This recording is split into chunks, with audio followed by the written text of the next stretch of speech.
안녕하세요. 금낙치마입니다. 이번 시간에는 햇살론에 관련된 내용입니다. 이전에도 제가 이 부분에 대해서 영상을 찍긴 했는데 아직도 솔직히 모르신 분들 많아요. 햇살론은 많이 아세요. 햇살론은 많이 알지만 이 햇살론을 어디에다가 신청하는 게 나한테 가장 도움이 되는지 그건 모르시는 분이 많아요.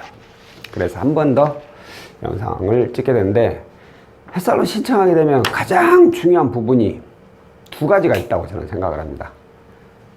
금액? 아니요. 금액은 어차피 보증재단 등급이 몇 등급 나오냐에 따라서 정해져 버렸어요. 그냥 그 금액 이상 나올 수가 없어요, 햇살론은. 그렇기 때문에 금액은 본인이 아무리 원하고 노력한다고 해서 더 많이 받을 수 있는 건 아니에요. 그렇다면 중요한 게 저는 바로 이자라고 생각을 합니다. 이자. 그리고 다음으로 중요한 게 뭐냐? 사람 두 번 일 안 하게끔 승인율. 이왕이 하는 거 단돈 10,000원이라도 아낄 수 있는 이자가 낮은 곳에서 진행하고, 이 바쁜 세상 두 번 가면 되겠습니까? 한 방에 끝내버릴 수 있는 승인율 높은 곳, 그런 것으로 진행해야지. 빨리 시간도 빠르고, 시간도 절약되고, 뭐 하는 일도 좀 줄어들게 되고, 돈도 아끼고, 그죠? 자, 그래서 오늘은 이 부분에 대해서 알려드릴까 합니다. 자, 그렇다면 먼저 알아야 될 게, 과연 햇살론을 취급하는 금융사는 어디 있느냐, 그게 중요하죠. 참고로 햇살론은 은행에서는 취급 안 합니다. 1금융권 아시겠죠? 1금융권은 햇살론이란 게 없습니다. 자, 햇살론 취급 금융사 보면 산림조합, 이거 뭐 모르시는 분들도 많아요. 산림조합이라고 해야지. 여기도 상호금융이고, 그리고 단위 수협, 그리고 단위 농협 아시겠죠? 자, 수협은 수협 중앙회가 있고 농협은 농협 중앙회가 또 따로 있습니다. 이 중앙회는 1금융권이에요. 하지만 이 단위 수협, 단위 농협은 2금융권에 속합니다. 여기에서만 햇살론을 취급해요. 그러니까 농협 중앙회 가가지고 햇살론 해주세요. 안 됩니다. 그러면 왜 안 되냐고, 농협에서 다 해준다 했는데 이렇게 큰 소리 치면 절대 안 돼요. 자, 그리고 우리 동네 가까운 데 많이 있죠. 새마을금고하고, 그리고 신협, 그리고 마지막으로 저축은행. 산림조합, 단위수협, 단위농협, 새마을금고, 신협을 합해서 일반적으로 금융사는 상호금융이라고 부릅니다. 상호금융사. 저축은행은 예전에는 상호저축은행 이렇게 불렀는데 지금은 상호를 뺐어요. 그냥 똑같이 저축은행이라고 부릅니다. 자, 이렇게 하나, 둘, 셋, 넷, 다섯, 6곳에서 햇살론을 취급을 하고 있어요. 그렇다면 이제 중요한 거, 아까 제가 말씀드린 이자면, 이자는 어디가 낫느냐? 정확 100% 정확한 건 아닙니다. 지금까지 제가 경험상, 그리고 고객님들한테 들었던 내용상, 아니면 제 정보로 인해서 알게 된 내용이고요. 이 산림조합에서부터 신협은 거의 비슷합니다. 이자가 약 7에서 8%대 이자가요. 자, 그런데 저축은행은 두 가지로 나눠집니다. 온라인하고 오프라인하고. 자, 온라인은 뭐냐? 인터넷으로 접수가 가능한 곳이 있어요. 인터넷으로 신청이 가능하고. 오프라인은 뭐냐? 인터넷으로 신청이 안 돼요. 계약서를 직접 써야 돼요. 뭐 방문하고 뭐 그럴 필요는 없지만, 온라인 경우 여기도 마찬가지로 7에서 8%대 합니다. 오프라인은 대부분이 9%대입니다. 아무래도 오프라인 인건비가 많이 들죠. 그러다 보니까 금리가 좀 더 높습니다. 자, 그렇다면 딱 보이네요. 원래 이렇게 된다면 그럼 뭐 고민할 거 있나? 얘네들 이쪽으로 가가지고 그냥 신청하는 게 가장 낫지. 그죠? 자, 그러면 중요한 게, 다음으로 중요한 게 제가 아까 말씀드린 거죠. 승인율.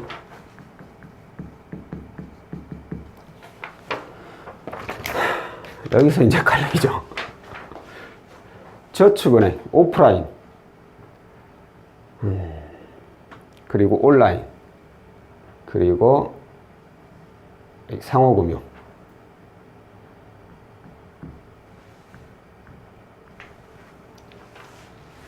기준을 제가 뭘로 잡을까요? 승인율 기준을 제가 한 100으로 일단 잡아볼까요? 100이라면 100% 승인율을 뜻하겠죠. 자격 조건에만 맞다면. 그게 좀 이상하나? 근데. 자, 어찌됐든. 안 잡을란다. 숫자 들어가니까 이상하네. 그냥 제가 순번? 번호순으로 정해볼게요. 1번. 그리고 2번. 그리고 여기는 통합이 3번이라고 봐야 되는데, 제 그나마 생각에는 예를 든다면 신협이 3번이 되고 새마을금고가 4번이 되고 농협이 5번, 6번, 7번 순이지 않을까 싶어요. 산림조합에서 햇살론 받으신 분들 거의 못 봤습니다. 뭐 예전에 한두 번 내가 보긴 했는데 거의 없습니다. 여기서 이용하신 분들은. 수협 마찬가지예요. 수협은 또 많이 있지도 않잖아요. 수협은 대부분 저기죠, 바닷가 쪽, 오천 쪽, 그쪽이 많이 활성화되어 있기 때문에 수협 자체가 단위 수협 자체가 많이 없어서 당연히 취급하는 데고, 단위 농협은 많이 있죠. 각 뭐 동마다 하나씩 있을 정도로. 그리고 새마을금고나 신협도 마찬가지고. 자, 그러면 왜 이렇게 승인율에서 차이가 많이 나느냐? 이걸 어디다가 써야 되려나? 그냥 말로 설명할게요. 햇살로는 정부 지원 자금입니다. 그죠? 그래서 정부에서 가이드를 이렇게 만들었어요. 당신네들 우리가 이렇게 가이드 만들었으니까 이렇게 팔아요. 딱 줬어. 안 팔면 혼나요. 가게 문 닫아요. 이게 아니에요. 그냥. 예, 파세요. 우리가 이렇게 만들었으니까. 공고죠. 공고사. 공고사는 뭐예요? 팔아도 되고 안 팔아도 되고 내 맘이다 이거죠. 그러니까 각 금융사에서 자기들만의 가이드를 따로 만들었습니다. 왜? 아무리 정부에서 지원해주고 보증서를 발급해주는 조건이긴 하지만 연체가 발생되면 힘들거든요. 금융사 입장에서는. 뭐 정부에서 90% 보증은 해주지만 나머지 10%는 연체율로 뜨는 것이고, 또 하나 연체되면 채권 그거 누가 해서 합니까? 해당 금융사들이 해야 되잖아요. 일 많아지죠. 근데 정부 가이드 보면 이거 뭐 농업이 너업이 뭐 다 해줘요. 일용직 뭐 아르바이트 무직자만 아니면 돼. 무직자만.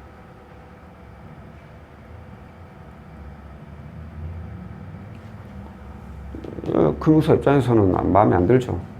그래서 가이드를 마음대로 똑똑똑똑 잘라내버리죠. 그리고 새로운 자기들만의 가이드를 만들어요.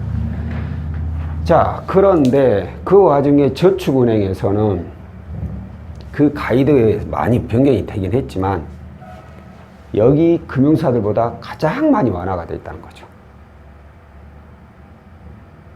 어떻게 보면 현재 가장 햇살론을 많이 팔고 있는, 열정적으로 팔고 있는 업체가 금융사가 바로 이 저축은행이에요. 자, 왜? 저축은행은 아예 상담사까지 두잖아요. 상담사들이 뭐합니까? 광고하잖아요. 햇살론 받으세요. 햇살론 필요하시면 쓰세요. 이렇게까지 광고를 어마어마하게 한다고. 이분들 안 한다는 건 아니에요. 하기는 해요. 하긴 하지만 자체 광고. 이게 무슨 말이냐? 따로 상담사를 두질 않는다는 거예요. 영업사원이 없어요. 그냥 자기 지점 앞에 그냥 플랜카드 하나 걸어 놓던가 아니면 어디 저 플래카드 걸어두는 업체에다가 좀 맡겨서 몇 개 좀 걸거나 그게 다지, 따로 여기에서 영업사원을 두고 전문적으로 광고를 하지 않는다는 거죠. 여기서는 상담사들을 두고 전문적으로 광고를 해요. 자, 그러면 상담사를 둘 정도면은 그만큼 승인율이 높아야지 이 상담사라는 사람들이 일을 하지. 안 그러면 하겠습니까? 금융세에서 월급 주는 사람들 아니에요. 상담사들은 수당을 주지. 저 역시 마찬가지예요. 월급을 받고 일을 하는 게 아니라 제가 한 달에 얼마나 실적을 올리냐에 따라서 그 실적에 따른 수당이 떨어지는 거예요. 보험 설계사분들 잘 아시죠? 대표적으로 그분들하고 똑같아요. 우리도 프리랜서죠. 프리랜서 한마디로. 그렇기 때문에 승인율이 높지 않으면 상담사들이 있을 수가 없어요. 실적이 안 나오는데 어떻게 일을 해? 다른 일 해야지. 그래서 승인율이 가장 높습니다. 오프라인. 다음으로 온라인. 똑같은 저축은인데 오프라인은 더 높고 9%, 90%입니다. 아니다. 미쳤나봐. 금리가 90%대면 감옥 가지, 감옥 가. 나 아까 190 그거. 자, 왜 온라인이 더 승률이 낮냐? 온라인은 따로 상담사가 없어요. 고객이 인터넷 직접 입력하고 대출 나가는 거예요. 그 전에 이 저축은행 본사 이쪽으로 상담을 해요. 본사에서, 콜센터에서 해요. 콜센터 직원들 기본급이라는 게 있습니다. 비록 수당이 있는 콜센터들이 대부분인데 기본급 플러스 수당을 받게 되는 거죠. 그러다 보니까 일을 하든 안 하든 급여는 나와요. 이제 그거하고는 상관없지만 따로 상담사를 두는 게 아니기 때문에 그 비용이 많이 들 필요가 없죠. 이율이 낮을 수밖에 없어요. 금리가. 여기는 수당을 주잖아요. 여기는 수당을 안 주는 건 아니지만 완전 미미하죠. 여기에 비하면 더 적죠. 그러니까 금리가 높을 이유가 없어요. 금리가 그러니까 낮아져요. 낮아지면 어떻게 해요? 그만큼 자격 조건이 까다로워지죠. 자, 여기는 자격 조건 까다롭고 방문 접수. 무조건 가야 돼요. 달려가야 돼. 가서 내가 햇살론 되는지 조회하고, 가능하다면 필요 서류 갖다 주고, 서류 갖다 주면 심사 들어가고, 그리고 나서 승인하고. 시간도 오래 걸릴 뿐더러 굉장히 좀 할 일이 많죠. 채무자도. 그러면 거기에 반해서 이 저축은행 오프라인 쪽은 하는 일이 별로 없죠. 전화하면 끝나죠. 상담사한테 전화해야죠. 나 햇살론 받으려고 한대요. 네, 조회해 드릴게요. 띡띡띡 조회하고, 전화로 조회하고, 결과 나오면 필요 서류 뭐 있어요? 필요 서류도 다 팩스로 그냥 보내면 끝납니다. 그것도 뭐 요즘은 재직증명서, 뭐 급여명세서 이런 거 필요 없어요. 4대 보험 되시니까 다 건강보험 납부득실로 끝내버려요. 등초본, 민원 24에서 3자 출력 딱 보내버리면 끝나고. 굉장히 간단해요. 계약서 쓰는 거, 계약서 쓰는 직원이 따로 있어요. 직접 고객님 계신 곳으로 방문해 드릴게요. 어디 계세요? 몇 시까지 갈까요? 계약서 싹 써버려요. 그러니까 고객 입장에서는 굉장히 좀 쉽습니다. 일 처리가 편해요. 이게 장점이에요. 무방문, 뭐 솔직히 무서류라고 해도 될 정도로 본인이 직접 서류 준비해야 될 게 거의 없어서 그 서류도 굉장히 적고, 그리고 간단하고, 근데 반대로 금리는 높아요. 9%대. 많게는 뭐 거의 2% 정도, 적게는 1% 정도 차이가 나죠. 이곳의 장점, 금리는 낮아요. 저축은행보다. 많게는 2%, 적게는 1% 낮아요. 단점은 직접 방문해서 상담을 받고 서류를 갖다 줘야 되고 계약서 써야 된다는 거. 그리고 가장 승인율이 낮다라는 거. 자, 이런 식의 햇살론은, 이런 식으로 햇살론 진행이 됩니다. 그렇기 때문에 저는 제 생각에 본인 상황을 잘 파악을 하시면 돼요. 햇살론 생계자금 최고 금액이 1,500이에요. 1,500만 원에 금리가 예를 들어서 2% 차이가 난다 치면 만기 일시로 계산하면 안 맞긴 하죠. 그냥 계산하기 편하게 만기 일시로 해볼게요. 1,500이 2%면 30만 원이에요. 1년에 30만 원. 한 달로 따지면 약 한 2만 5천 원? 그죠? 2% 많이 차이났을 때. 1%면 15만 원이에요. 한 달로 따지면 한 달에 약 1만 2, 3천 원? 대략 그 정도 되죠? 한 달에 내가 2만 얼마 아니면 만 얼마. 그러니까 1, 2만 원 정도 더 내고 편하게 할 것인지 아니면 그것도 어디야. 내가 발품 좀 팔면 되지. 라고 이쪽으로 가서 접수를 하실 건지. 이걸 이제 본인이 스스로 잘 판단해요. 저축은행으로 전화하면 당연히 저축은행 상담사야 저희 쪽으로 하시는 게 편하죠 라고 하는 것이고, 이쪽으로 전화하면 당연히 우리 쪽으로 하시는 게 이자도 더 낫죠 라고 얘기할 것이에요. 이건 당연한 얘기예요. 이 부분을 채무자 본인 상황이 어떤지에 따라서 맞춰가지고 골라서 신청을 하시면 됩니다. 상담은 다 무료니까 먼저 상담 받아보고 재보고 가장 알맞은 곳으로 신청하시면 되죠. 자, 오늘은 햇살론 이자, 금융사에 따라서 이자를 비교해 드렸고 또 거기에 따른 승인율도 비교를 해 드렸습니다. 다음번에는 또 다른 상품으로 찾아뵙도록 할게요. 고맙습니다.